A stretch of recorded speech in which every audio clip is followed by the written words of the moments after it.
Boa noite. Boa noite. Casos de dengue triplicam na cidade de São Paulo. Hoje foi confirmada a 5ª morte do ano. Professores da rede estadual mantêm a greve. Um grupo tenta invadir a Secretaria da Educação. Ladrões levam quase 7 milhões de reais de uma transportadora de valores na capital. Operação Lava Jato. A Justiça manda soltar cunhada do ex-tesoureiro do PT, João Vacari Neto. CVM abre processo administrativo para analisar o balanço da Petrobras. Depois de 3 meses, o Brasil volta a criar vagas formais de emprego.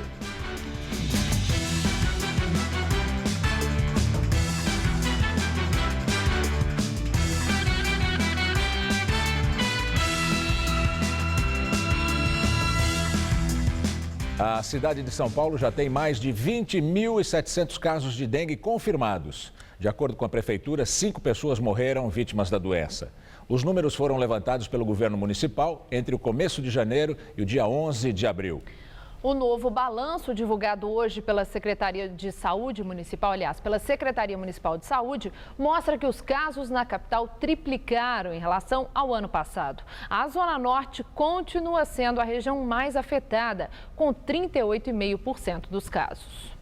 Pela primeira vez na cidade de São Paulo, militares do Exército vão ajudar agentes de saúde e também das zoonoses no combate à proliferação do mosquito transmissor da dengue. Eles foram preparados para identificar os criadouros do mosquito e para orientar a população. Então, eles estão fazendo um trabalho educativo juntamente com agentes de zoonose. O trabalho começou hoje no bairro do Limão, na Zona Norte.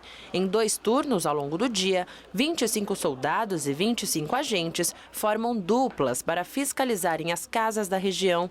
Quem recebeu a visita aprovou. Era para ter acontecido há mais tempo.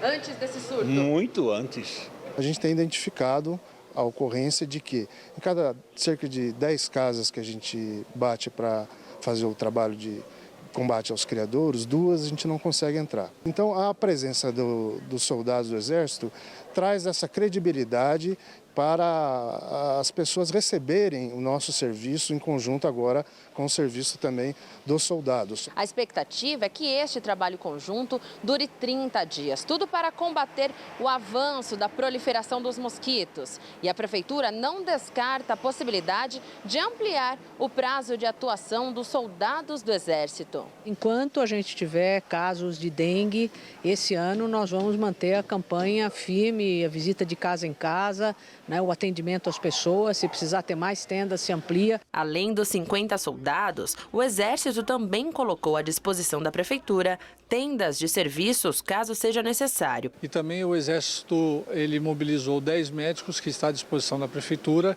Esses médicos já estão atuando a partir de hoje e a Prefeitura vai designar as unidades que deverão ter o trabalho deles. Com a falta d'água, Priscila passou a acumular água da chuva, mas mesmo assim não deixou de se preocupar com o mosquito da dengue. A gente não deixa a água ficar velha e quando fica muito tempo a gente coloca o cloro, que é um copo de requeijão que eles colocam em cada 100 litros de água. A repórter Fernanda Azevedo tem outras informações sobre os números da dengue em São Paulo. É isso mesmo, a Secretaria Municipal de Saúde divulgou agora à tarde o 7º balanço da dengue aqui na cidade de São Paulo. De 4 de janeiro a 11 de abril, foram 62.792 casos notificados e 20.764 desses já foram confirmados. O número é quase 3 vezes maior que o número de casos confirmados no ano passado, que foi de 7.126 casos. Apesar desse grande aumento no número de casos de dengue, a Secretaria Municipal de Saúde diz que a situação aqui na cidade de São Paulo ainda não é considerada epidêmica no geral. Isso porque o Ministério da Saúde só considera epidemia de dengue quando uma cidade alcança 300 casos para cada 100 mil habitantes. Mas apesar de não ser epidêmica no geral na cidade, porque São Paulo tem muitos habitantes, 11 distritos já estão sendo considerados com a epidemia de dengue aqui na cidade de São Paulo. Então eles têm mais de 300 casos por grupo de 100 mil habitantes. São esses os distritos: a Brasilândia, Cidade Ademar, Jaguará, Pirituba, Cachoeirinha, Raposo Tavares, Rio Pequeno, Freguesia do Ó, Perus, Limão e Casa Verde. A pior situação continua sendo a zona norte da cidade, que concentra 38,5% dos casos de dengue. Voltamos ao estúdio. Obrigada, Fernanda, pelas suas informações. E o governo dos Estados Unidos emite alerta sobre o risco que turistas americanos correm de pegar dengue em viagem para o Brasil. O Centro do Controle de Doenças do país divulgou em seu site um comunicado sobre a doença na última segunda-feira. O texto mostra que, segundo a Organização Pan-Americana de Saúde, o país já teve mais de 224 mil casos, com 52 mortes. O governo americano diz que não há vacina para a dengue e recomenda aos turistas que se protejam usando repelente e roupas com mangas compridas. Grupo rouba quase 7 milhões de reais de uma transportadora na zona leste de São Paulo. Até o momento, ninguém foi preso. A polícia investiga se funcionários da empresa participaram do crime. O assalto foi ontem, por volta das 8 da noite, na região de São Mateus. Segundo a polícia, 15 criminosos entraram no local. Eles usaram carros clonados para entrar na empresa e incendiaram um caminhão para facilitar a fuga. Os vigilantes trocaram tiros com a quadrilha, que estava armada de metralhadoras e fuzis. As investigações são conduzidas pelo Departamento Estadual de Investigações Criminais, o DEIC. Os investigadores já ouviram pelo menos 10 funcionários da empresa. As imagens das câmeras de segurança podem contribuir para esclarecer o caso. Justiça. Desculpa. Perdão, você. Fique à vontade. Pode. Justiça de São Paulo condena acusado de matar jovem em estacionamento do McDonald's.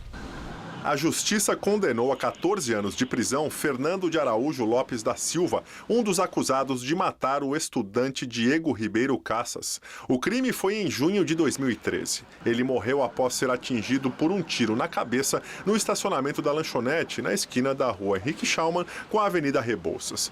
Segundo a acusação, o estudante foi seguido pelos acusados após se envolver em uma discussão na saída de uma casa noturna. O jovem que teria feito o disparo foi identificado como Caio Rodrigues, que permanece foragido. No julgamento, Fernando admitiu que acompanhava o atirador, mas negou qualquer envolvimento com o assassinato. No entanto, os jurados o consideraram culpado pelo crime. Preso desde fevereiro do ano passado, ele vai permanecer detido enquanto recorre da decisão. O juiz Sérgio Moro, responsável pelo caso Lava Jato, decidiu hoje soltar Marice Correia de Lima, a cunhada do ex-tesoureiro do PT, João Vacari Neto. Ela deixou a carceragem da Polícia Federal em Curitiba no fim da tarde. Moro tomou a decisão depois que surgiram dúvidas se de fato é Marice quem aparece num vídeo de uma agência bancária que até então havia sido considerado uma prova de que ela, a cunhada, fazia depósitos na conta da mulher de Vacari, Giselda Lima. O Ministério Público identificou que era Marice quem aparecia no vídeo e a acusou de ter mentido em depoimento à polícia sobre nunca ter feito depósitos na conta da irmã, Giselda. Marice teria ajudado o cunhado a receber valores ilegais da construtora OAS. Ontem, a mulher de Vacari informou à Justiça Federal que é ela quem aparece nas imagens.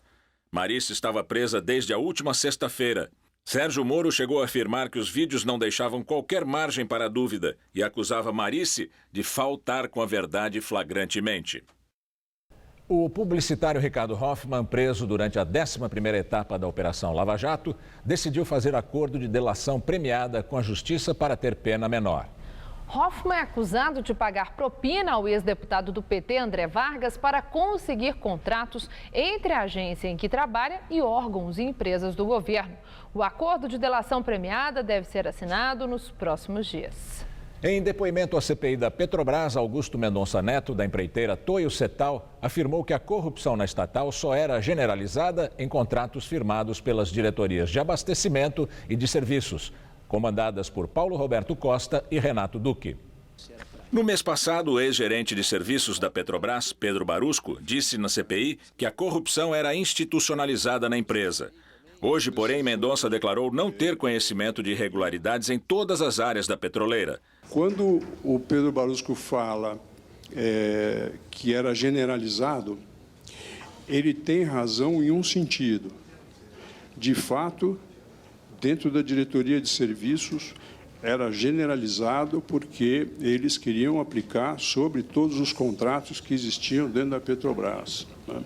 Esta era a notícia que a gente tinha. Agora, que isso acontecia dentro da companhia como um todo, generalizadamente, isso não acontecia. Mendonça disse que começou a participar do esquema quando foi procurado pelo ex-deputado José Janene, do PP, que morreu em 2010. E que o volume de comissões e contribuições a partidos negociado por ele pode ter alcançado 100 milhões de reais. Desse total, foram repassados cerca de 30 milhões de reais à diretoria de abastecimento de Paulo Roberto Costa e entre 70 e 80 milhões de reais para a diretoria de serviços de Renato Duque, que era ligado ao PT. E agora o comentário de Josias de Souza, direto de Brasília. Ele fala sobre o balanço da Petrobras e o governo Dilma. Do ponto de vista estritamente político, a ruína da Petrobras representa uma espécie de atestado de ineficiência de Dilma Rousseff.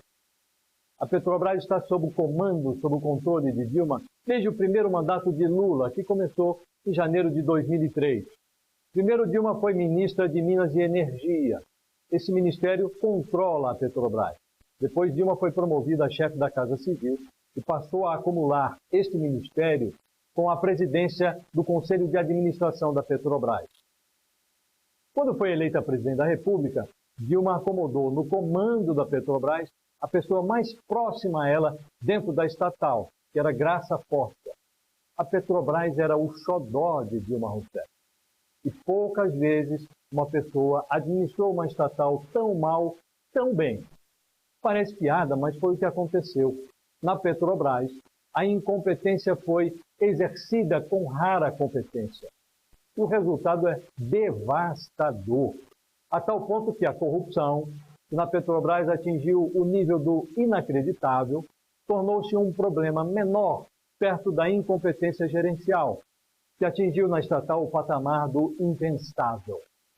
Neste balanço que acaba de ser divulgado, as perdas decorrentes da corrupção foram estimadas em algo como pouco mais de 6 bilhões de reais. É muito dinheiro, mas é uma cifra 7 vezes menor do que o valor atribuído às perdas decorrentes da ineficiência gerencial, que foram orçadas em pouco mais de 44 bilhões de reais. Dilma e o padrinho dela, Lula, já disseram que sobre corrupção eles não sabiam de nada. Eu não sei quanto a você, mas eu estou muito curioso para saber o que os dois dirão sobre esta atmosfera de incompetência administrativa que colocou a Petrobras de joelhos. E eles vão ter que dizer alguma coisa, porque o preço é muito alto. Quando a gente fala de perdas na Petrobras, nós estamos falando de perdas para todos os brasileiros. E quem está pagando essa conta de forma mais dramática são os trabalhadores que estão sendo demitidos nas obras que a Petrobras está tendo de cancelar. O ex-ministro Delfim Neto tem uma frase antiga que se aplica muito bem a este caso. Delfim costuma dizer que se o governo comprar um circo, o anão começa a crescer. Na Petrobras, o anão tornou-se um gigante. O anão na Petrobras roçou o teto. Boa noite. Caminhoneiros protestam por valor de frete mínimo e fecham estradas em 6 estados. Em São Paulo, a categoria fez manifestações em postos de combustível na região de Ribeirão Preto. Além de São Paulo, foram registrados atos em Minas Gerais, no Mato Grosso, no Paraná, no Rio Grande do Sul e em Santa Catarina. Ontem, uma reunião entre o governo federal e os representantes da categoria terminou sem acordo em relação à tabela de frete mínimo. Os caminhoneiros anunciaram novas paralisações e bloqueios de estradas, como os que aconteceram em fevereiro. O ministro da Secretaria-Geral da Presidência, Miguel Rossetto, disse que a reivindicação da categoria é impositiva e não tem respaldo legal. O Ministério Público de São Paulo denuncia 5 policiais militares pelas mortes de 2 pichadores. O caso aconteceu em julho do ano passado num prédio na Avenida Paz de Barros, na Moca, zona leste da capital. Na ocasião, Alex Dallavecchia Costa, de 32 anos, e Ailton dos Santos, de 33, entraram no prédio depois do porteiro confundi-los com moradores. Segundo o Ministério Público, 5 policiais executaram a dupla. Os acusados alegam que foram recebidos a tiros e que revidaram a agressão. Pela primeira vez desde o começo de março, o dólar fecha abaixo dos R$ 3. A moeda americana foi cotada hoje a R$ 2,98. E após 3 meses, o Brasil volta a criar vagas formais de emprego. De acordo com o Ministério do Trabalho, o país abriu pouco mais de 19 mil vagas com carteira assinada em março. Em dezembro, o país fechou vagas. Em janeiro e fevereiro, o número de demissões superou o de contratações. Ainda de acordo com o governo, os setores do comércio e serviços foram responsáveis pelas maiores aberturas de vagas no mês passado e esses dados mostram que há uma recuperação em andamento. Já a indústria e a construção civil tiveram resultados negativos. E os trabalhadores da Mercedes-Benz de São Bernardo do Campo cruzaram os braços contra a demissão de 500 funcionários. E a crise também atinge outras montadoras do ABC Paulista. Alex entrou na Mercedes-Benz aos 19 anos. Começou no setor de logística, foi promovido e agora trabalha no departamento que faz os testes dos motores. Com 25 anos de casa, acaba de ser dispensado. Só a questão do mercado tá baixo, acho que não justifica só isso daí, né? Porque quando o mercado está em alta, a gente trabalha aí de sábado, de domingo, a gente dobra a produção dessa empresa, né? Renata também é uma das demitidas. Ela é divorciada e sustenta sozinha o filho de 11 anos. É uma situação muito difícil, não sabemos o que vai acontecer daqui em diante. Os 500 dispensados estavam há 1 ano no sistema de layoff, quando os empregados recebem o salário mesmo sem trabalhar. Os contratos vencem no dia 30 de abril e não serão renovados. Como protesto, os 10 mil funcionários da fábrica de São Bernardo do Campo, que produz ônibus e caminhões, entraram em greve por tempo indeterminado. A gente já vem discutindo com o governo há alguns anos para que ele crie medidas que protejam o emprego. Modelos existem na Europa, onde tem uma crise semelhante a essa que nós estamos passando, onde o trabalhador pode ficar até 2 anos passando esse momento de crise e é assegurado o emprego. Além dos 500 demitidos, a Mercedes possui um novo excedente de 1.400 trabalhadores só aqui na unidade de São Bernardo do Campo. A empresa diz que já vem adotando medidas para evitar o desligamento desse novo grupo, como as licenças remuneradas, por exemplo. A queda na linha de produção em relação ao ano passado é de 40%. Outras montadoras enfrentam o mesmo problema. A GM implantou o sistema de layoff em 2 unidades, nas de São Caetano do Sul e São José dos Campos. A Ford não dispensou funcionários, mas adotou um plano de demissão voluntária. Já a Volkswagen, que chegou a demitir 800 em janeiro, readmitiu os trabalhadores após 13 dias de greve. De acordo com a Anfávia, a produção de carros em todo o Brasil havia sido de quase 219 mil unidades em março do ano passado. Agora, esse número caiu para 203 mil. Entre os caminhões, a queda foi ainda maior. Passou de 14 mil para pouco mais de 7 mil no mês passado. Para este professor de economia da Universidade Mackenzie, a indústria automobilística sofre as consequências dos ajustes fiscais do governo federal, que derrubaram o consumo em todos os setores, principalmente os de bens duráveis. O setor automobilístico deve começar a receber as perspectivas de melhora no prazo de 1 ano. Presidente do Senado, Renan Calheiros, afirma que vai analisar o projeto da terceirização sem pressa e que, do jeito que está a proposta aprovada ontem por deputados na Câmara, representa uma pedalada contra os direitos dos trabalhadores e que o Senado não vai permitir uma revogação dos direitos adquiridos na CLT. Renan chegou a dizer que não se pode terceirizar a atividade fim sob hipótese alguma, ponto central do projeto. Se o texto da terceirização for alterado no Senado, vai ter que passar por nova votação da Câmara antes de ir à sanção da presidente Dilma. O projeto de terceirização é polêmico. De um lado, os sindicatos criticam a proposta que, segundo eles, vai precarizar o mercado de trabalho. Já os empresários dizem que a regulamentação é importante e pode até gerar mais empregos. Internada desde o dia 10 de março em um hospital da Zona Sul de São Paulo, mãe dos quíntuplos teve alta hoje. Segundo o hospital, Karina Bárbara Barreira permanecia internada preventivamente para treinamento e orientações. De acordo com o boletim médico, 5 bebês, 4 meninas e 1 menino, que completaram ontem uma semana, apresentam boa evolução no quadro de saúde, mas ainda vão permanecer na UTI.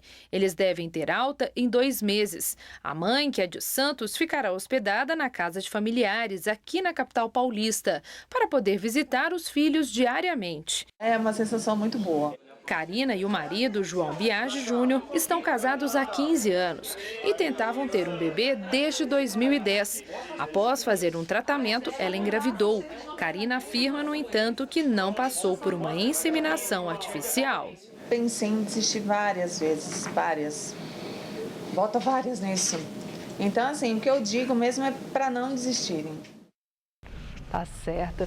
E o sol apareceu tímido hoje, mas já ajudou a elevar as temperaturas, que chegaram essa tarde aos 25 graus. Até o final da noite, ainda há chuvas previstas aqui para a Grande São Paulo. Para amanhã não tem muita mudança não, mas deve esquentar um pouquinho mais do que foi o dia de hoje. Maria Armentano traz agora os detalhes da previsão. Ainda faz friozinho na madrugada, mas aos poucos volta a esquentar, principalmente durante a tarde no sul e no sudeste do país.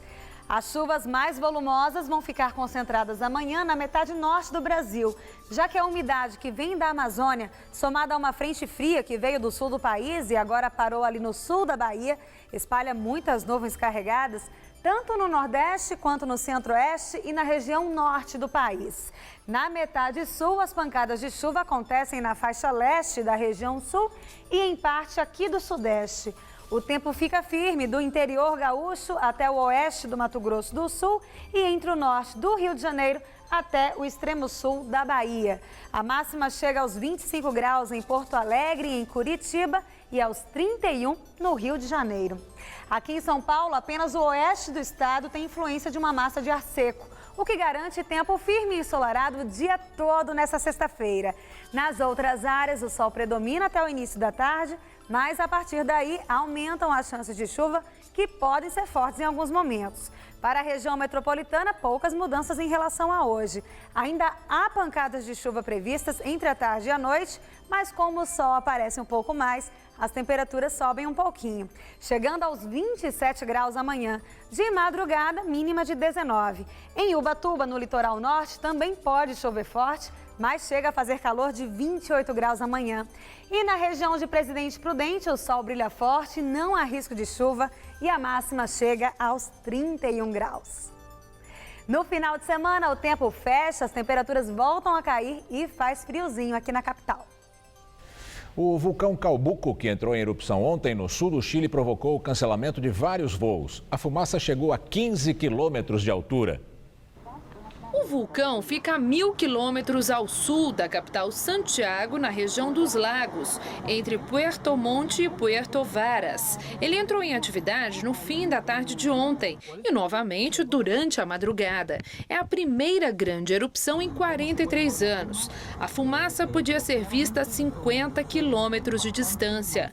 A presidente Michelle Bachelet decretou o estado de exceção por catástrofe e as Forças Armadas foram mobilizadas. Mais de 4.000 pessoas já foram retiradas num raio de 20 quilômetros. Foram cancelados voos no Chile e na Argentina. Os ventos carregaram as cinzas até a cidade argentina de Bariloche.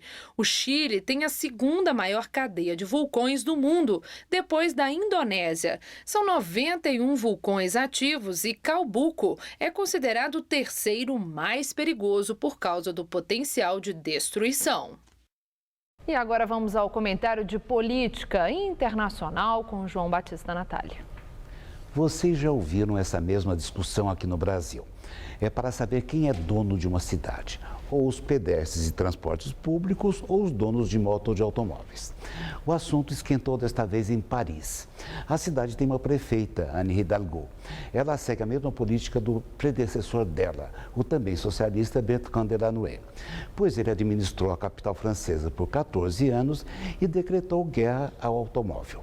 Ampliou as calçadas para diminuir a largura das ruas, proibiu a construção de novos estacionamentos e implantou um circuito muito bem planejado de de ciclovias, que não tem nada a ver com esse negócio de pintar o asfalto de vermelho, como aqui em São Paulo. Anne Hidalgo, que foi eleita no ano passado, partiu para um sistema tímido de rodízio. Daqui a 3 meses, caminhões e ônibus com mais de 14 anos não poderão circular de dia em Paris. E no ano que vem, a mesma regra vai valer para os veículos movidos a diesel e motocicletas com mais de 20 anos. Mas eis que a prefeita foi duramente criticada esta semana pelo presidente da PSA, empresa que reúne as montadoras Peugeot e Citroën. Esse senhor se chama Carlos Tavares e acusou Hidalgo de demagogia.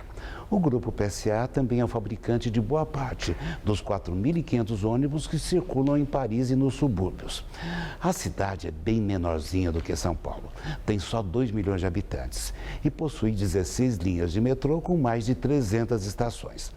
A briga entre Tavares e Hidalgo é bem menos técnica e bem mais política.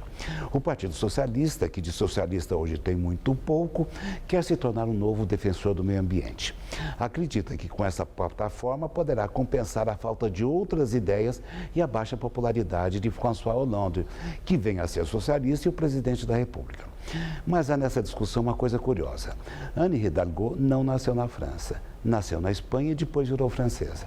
Carlos Tavares também não é francês de nascimento. Como o nome indica, ele nasceu em Portugal. É assim que o mundo gira. Boa noite. Uma modalidade inventada na Europa para a prática de escalada no inverno vem conquistando muitos adeptos e lotando academias em São Paulo. A Bike Repórter Renata Falzoni mostra como funciona esse esporte.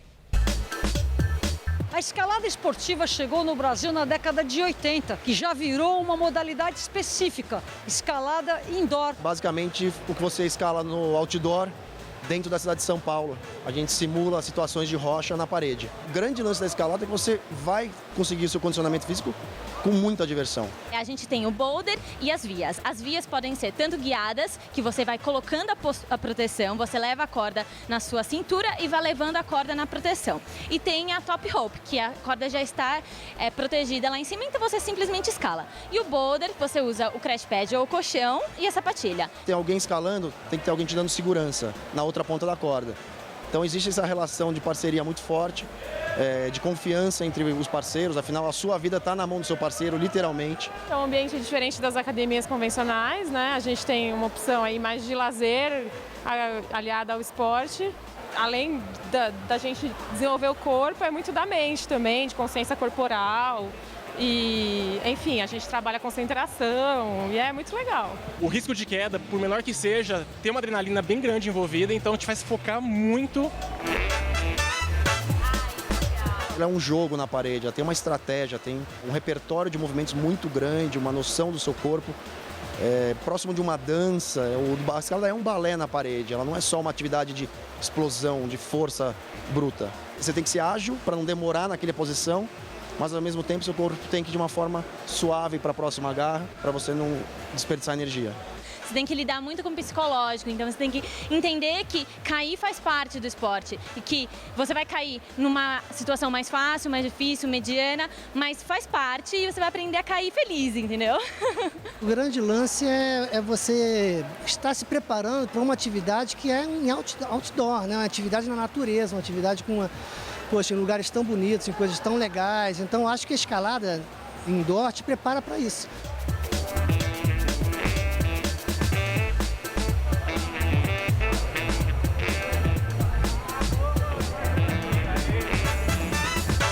E por que as pessoas têm que vir escalar?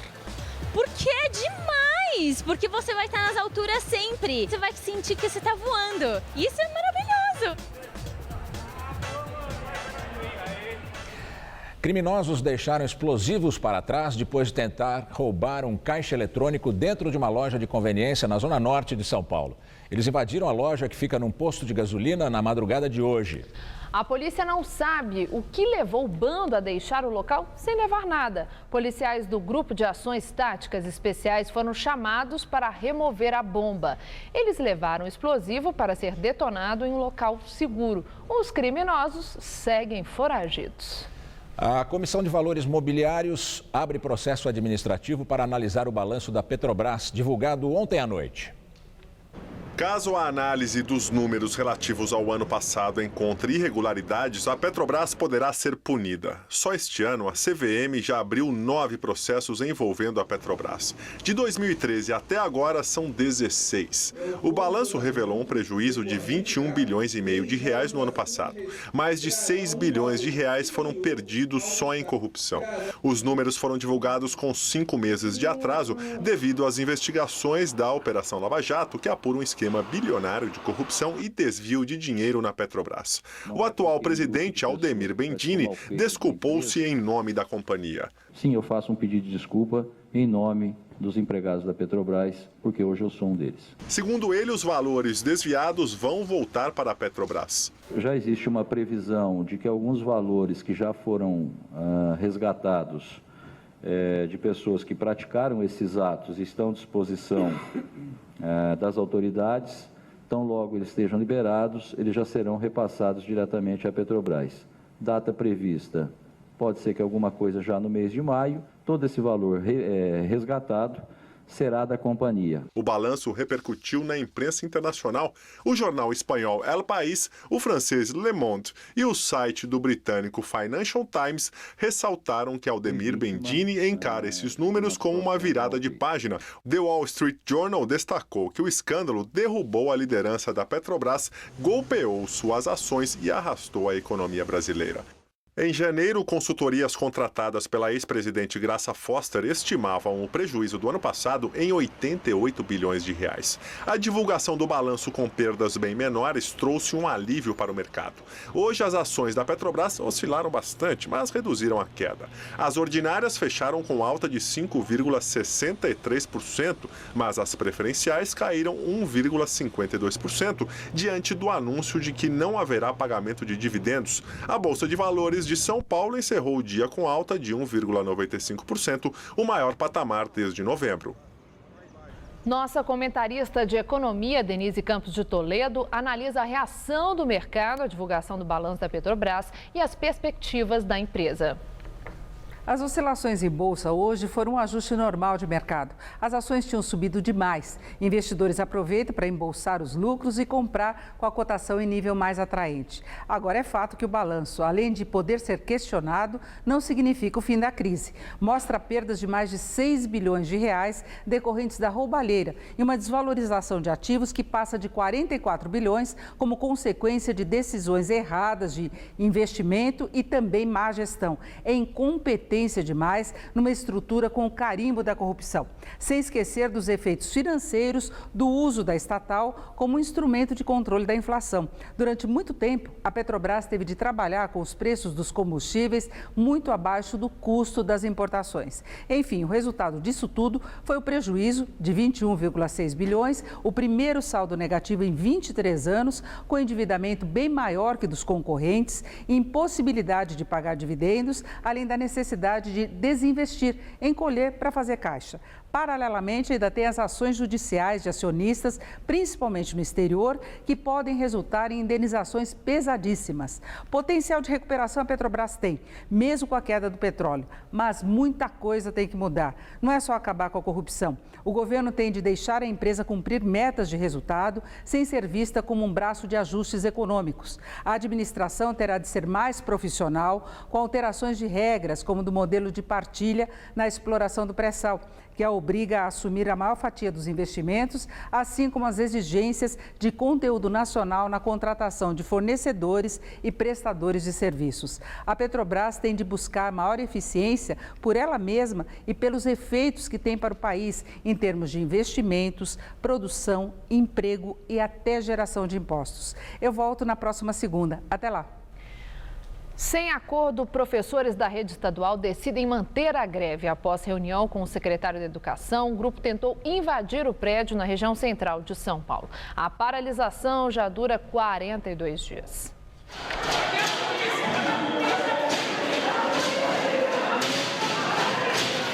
As imagens foram feitas por um funcionário da Secretaria Estadual de Educação, que fica na Praça da República, no centro de São Paulo. Um grupo de professores tenta invadir o prédio. Para forçar a entrada, eles usam pedaços de madeira e quebram os vidros.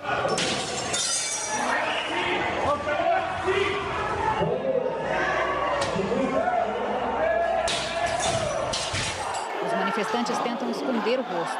Eles forçam e chutam a porta de ferro. Várias janelas ficaram quebradas. A polícia militar usou bombas e gás-pimenta para dispersar o tumulto.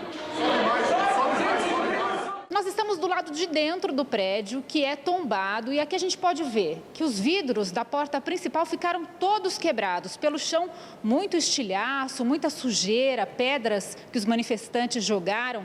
Aqui até uma marca de sangue no chão de um funcionário da segurança que ficou ferido na mão. E aqui, olha só, uma bomba da polícia militar, o que sobrou dela. Pelo menos 2 foram lançadas contra os manifestantes e acabaram caindo dentro do prédio. Apesar da violência, os manifestantes não conseguiram entrar e seguiram em passeata até a Praça da Sé. O segurança recebeu atendimento e passa bem. A confusão teria começado após uma reunião com representantes da APOESP, o sindicato da categoria, com o secretário estadual de Educação, Hermann Furwald. O grupo agiu independente, não era objetivo nosso que tivesse um embate na porta da Secretaria da Educação. O secretário não apresentou nada concreto, nós queremos fazer para fora nossas atividades, chamar atenção para o Palácio do Governo para que abra imediatamente as negociações. Porque não é objetivo da APOESP, da direção ou do movimento qualquer tipo de violência.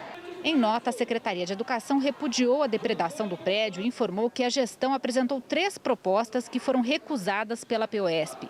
Entre elas, a criação de política salarial pelos próximos 4 anos, com database em 1º de julho. Os professores reivindicam um reajuste salarial de 75% para os próximos 6 anos. A repórter Fernanda Azevedo está lá na Praça da República, na frente da Secretaria de Educação, e tem novas informações sobre a greve dos professores. Olá, Fernanda. Gamberini, nós estamos aqui bem em frente à Secretaria Estadual de Educação, onde aconteceu toda a confusão aqui à tarde. Olha só, já está tudo trancado, né, com grade, cadeado, corrente, mas a gente vê ainda muito papel jogado, muito lixo.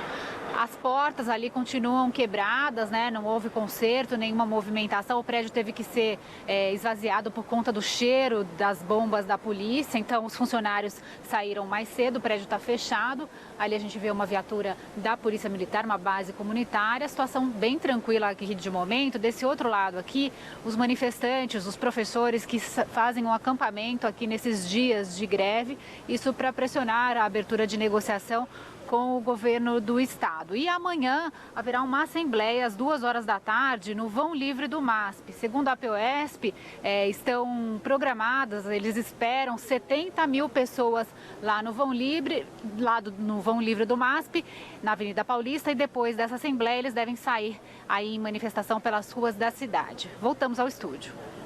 Muito obrigada, Fernanda.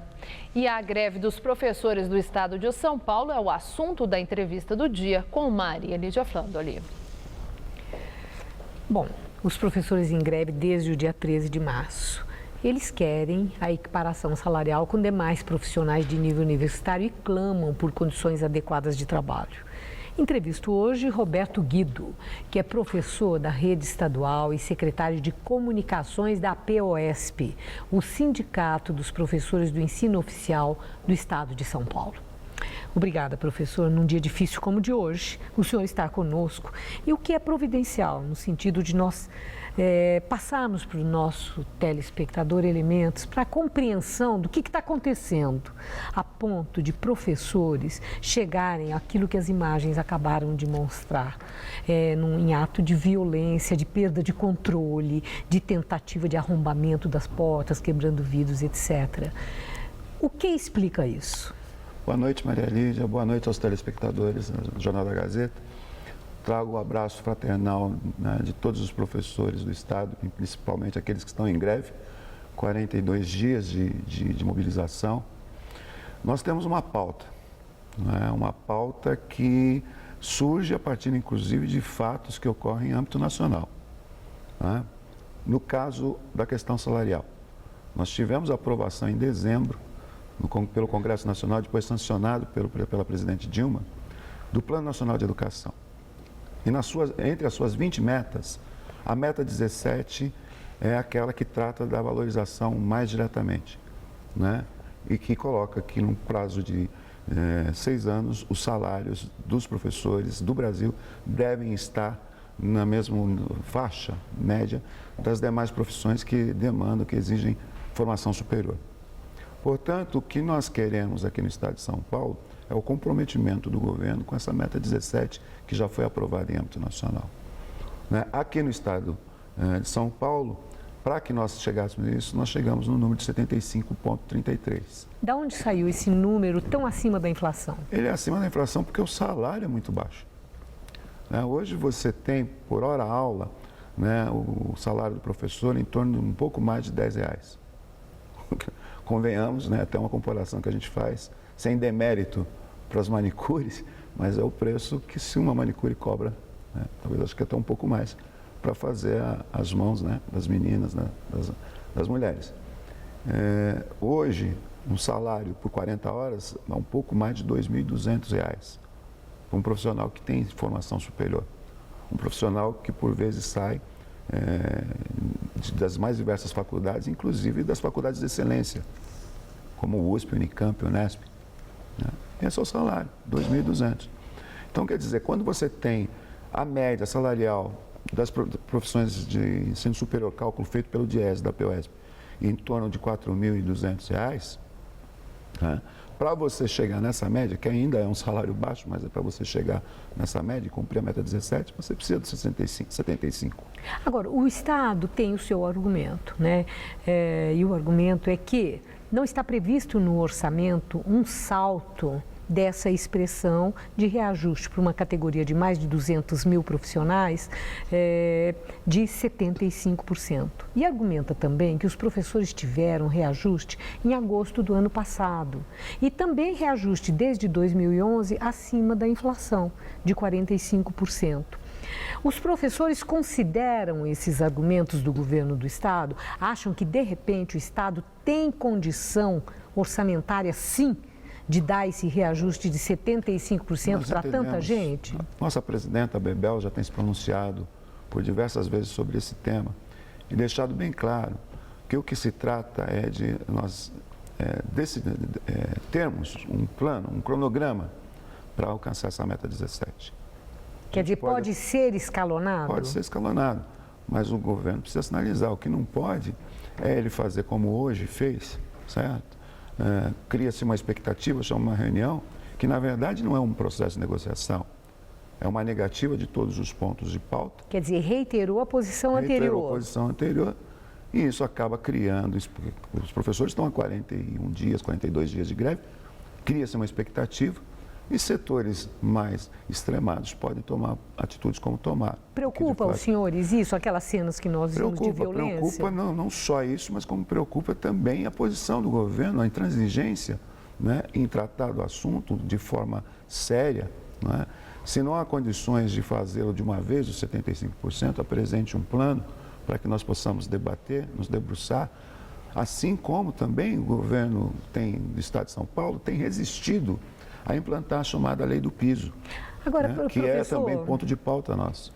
Então, assim, na essência, no conjunto, o senhor deixa muito claro no que se assenta a reivindicação dos professores e a razão da reivindicação e, inclusive, a definição em âmbito nacional daquilo que deve ser feito para os professores em todo o país. Isso ficou claro. Eu acho que o que chama a atenção e que causa realmente um espanto é a incapacidade de entendimento das partes, tanto dos professores como do governo do Estado, de não chegar a um entendimento, a um acordo, quando crianças estão fora da escola, estão deixando de assistir aula e o ano letivo já está entrando aí quase que no mês de maio. A que o senhor atribui essa radicalização dos dois lados? Tem aí uma incapacidade de entendimento. O que é isso, professor? Eu penso que é o seguinte, nós temos por parte do governo do Estado uma ausência absoluta no tratamento da escola pública no Estado de São Paulo.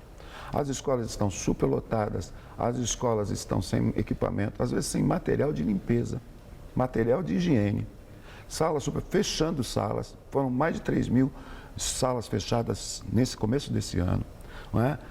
É só quando a gente sair para campo, conversar com pais, que nós vamos entender os motivos que levam à radicalidade dos professores. Os mesmos pais que apoiaram esse apoiado, momento da greve, 42 dias depois, continuam apoiando, professor? Continuam apoiando porque o senhor tem essa referência com segurança? Convivem com uma escola extremamente sucateada.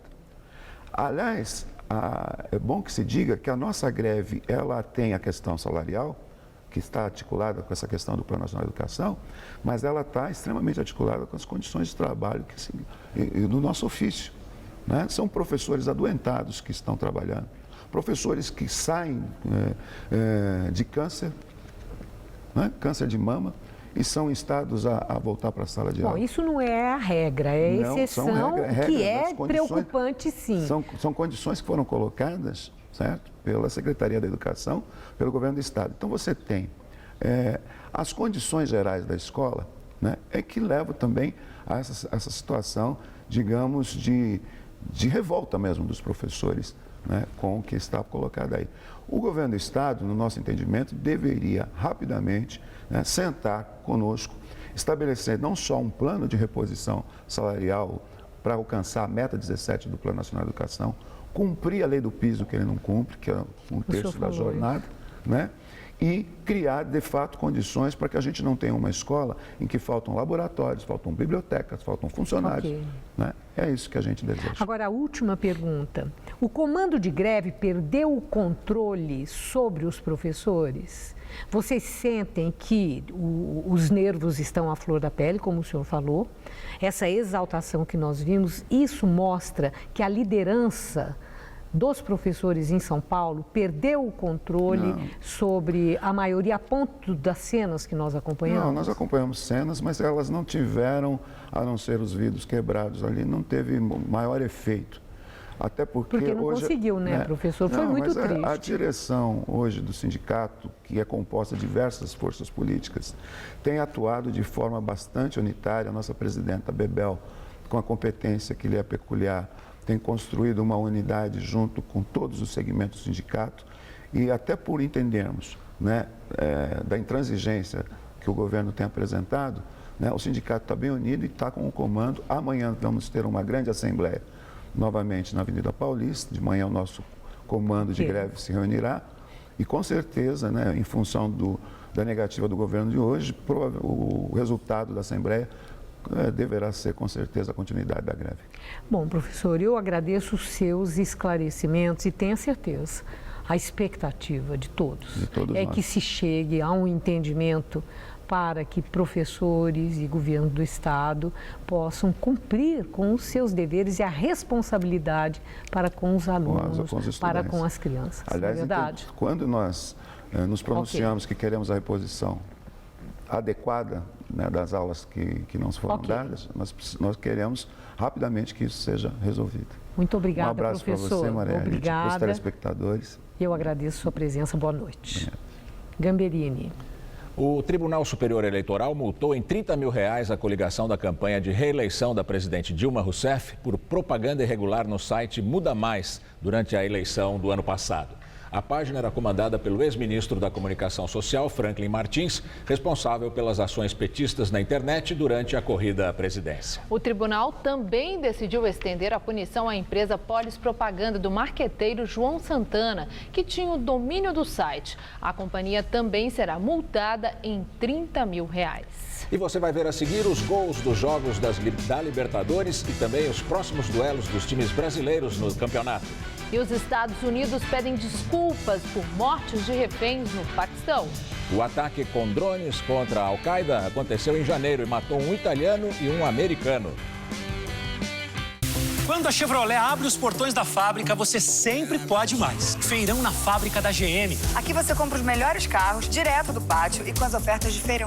E o melhor, com taxa zero em 24 vezes e preço de nota fiscal de fábrica. Onix em 24 vezes sem juros e preço de nota fiscal de fábrica. Prisma também em 24 vezes sem juros com preço de nota fiscal de fábrica. Feirão na fábrica da GM. É só nesse sábado e domingo. Agora uma notícia boa que acaba de sair do forno. Agora da geladeira, agora do micro-ondas, agora da lava-louça. Promoção agora tá na mesa. Compre o jornal agora, junte 5 selos e com mais 10 de R$ 6,99, você troca por um kit de travessas refratárias com 3 peças. Só o agora para incrementar seu almoço do Dia das Mães. Aproveite! De 26 de abril a 10 de maio nas bancas. Jornal Agora, só o que interessa. O que é melhor para você? Imóvel novo, usado ou na planta? Ou do programa Minha Casa Minha Vida do Governo Federal? O Feirão Caixa chegou na sua região com ofertas especiais. Em São Paulo, de 24 a 26 de abril, no pavilhão de exposições do IMB. O que há de melhor para você, com até 35 anos para pagar. E as melhores taxas. Feirão Caixa da Casa Própria, o melhor para você. Vem! Se você quer estudar jornalismo, relações públicas, publicidade e propaganda ou rádio, TV e internet, a Faculdade Casper Libero é o seu lugar. Quer conhecer? Eu te levo! Aqui a gente aprende na sala de aula e também em laboratórios de rádio, fotografia, edição de imagens e estúdios de TV. Você também pode colaborar em revistas, sites, programas de TV e rádio laboratoriais. E tem oportunidade de estágio dentro da Fundação Casper Libero.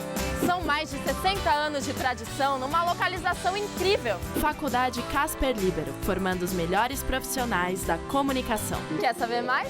Acesse o nosso site.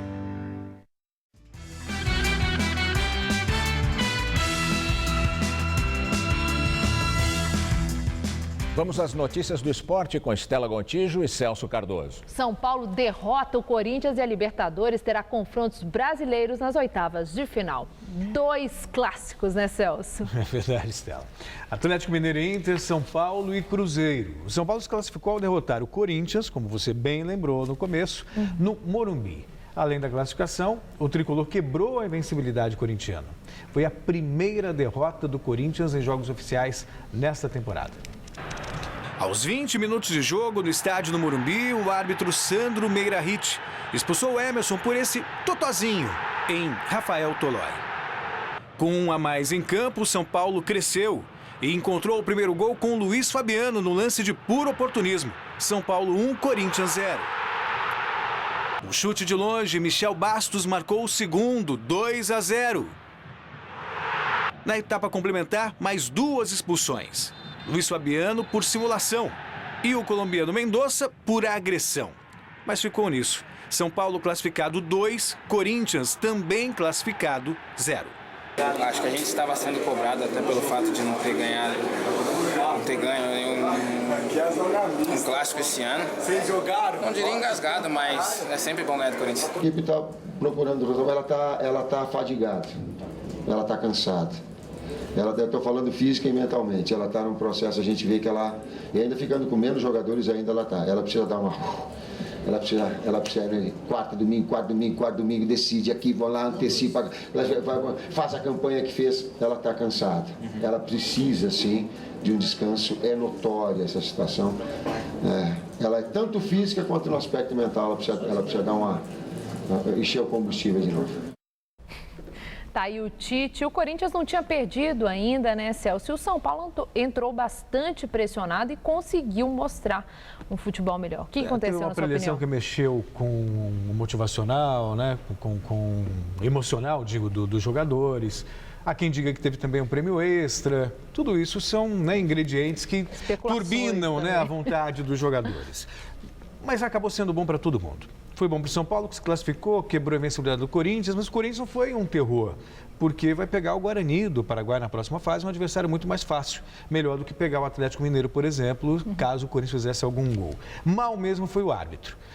O São Paulo teve méritos, mas o árbitro errou ao expulsar o Emerson, errou ao expulsar o Mendonça, amarelo nos 2 casos, estava de bom tamanho.